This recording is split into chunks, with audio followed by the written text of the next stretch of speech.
I've gotten questions about how to make your chicken taste better, and this is what I do each and every week.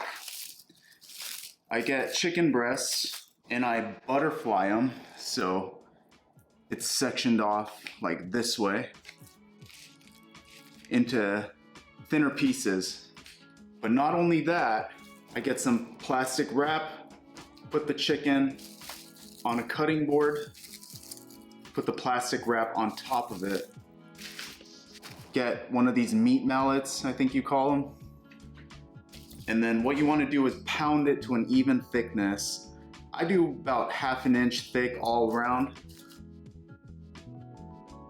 My neighbors hate me for doing this, but try to do it in the middle of the day. By pounding it to even thickness, the meat cooks evenly. A lot of people avoid this prep, and it's important to make chicken taste good, because what good is it if you cook 5 pounds of chicken every week and you just hate eating it? By doing this, it takes a little bit of time, but it allows me to stay consistent because it makes me actually want to eat the chicken, which is like the most important part, right? The key is you have to make it taste good or good enough, and this is just one of the secrets to making your chicken breast taste better. But see, you get a nice uniform piece there, and you don't want it to be like beaten to a pulp. Essentially, you want to just flatten it out. Start around the edges of the chicken and work to the middle, because if you start at the middle, the edges are still firm. So start around the edges, work your way in. It doesn't have to be perfect, but you want it to be as close as possible to uniform thickness so it cooks nice and evenly. I will say this though, eating like this, I feel really good, like every day. Physically, mentally, I fully believe that the food you put in your body has a lot to do with how you feel. Or wait, did I say that backwards? How you feel day to day has a lot to do with the food you put in your body. I know this is kind of weird because you can't see my face, but I don't have more than one camera, so I want you to be able to see the action. After you cut the chicken, flatten it, you want to rinse it under cold water. It's because it has that chicken juice all over it and I don't like it. You'll notice that when you rinse off the chicken, there's this film of clearish white. This is what I'm talking about right here. Yeah, I don't want that. No, thank you.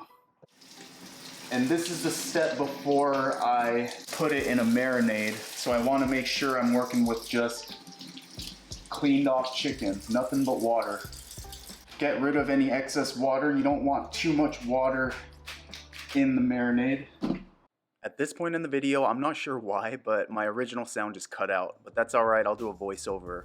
We're making our marinade, so put all the chicken into a freezer bag, get some olive oil. I use about 2 tablespoons of oil, and I also use some on the pan before cooking the chicken. After that, grab some soy sauce, and I believe I'm using 3 tablespoons, but you can adjust this depending on how salty you want the chicken. I also use a seasoning right before cooking the chicken, so I don't want it too salty in the marinade. Next is minced garlic. I mince a whole bunch and store it in my fridge. That looks like a heaping 1/2 tablespoon. And after that is light brown sugar. Sugar helps brown the chicken, makes it nice on the outside and makes it taste better. That is a heaping tablespoon there.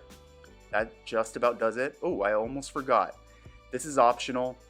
I used to put vinegar in there as well, just a 1/2 teaspoon, a little bit. Don't overdo it on the vinegar, it makes the chicken mushy.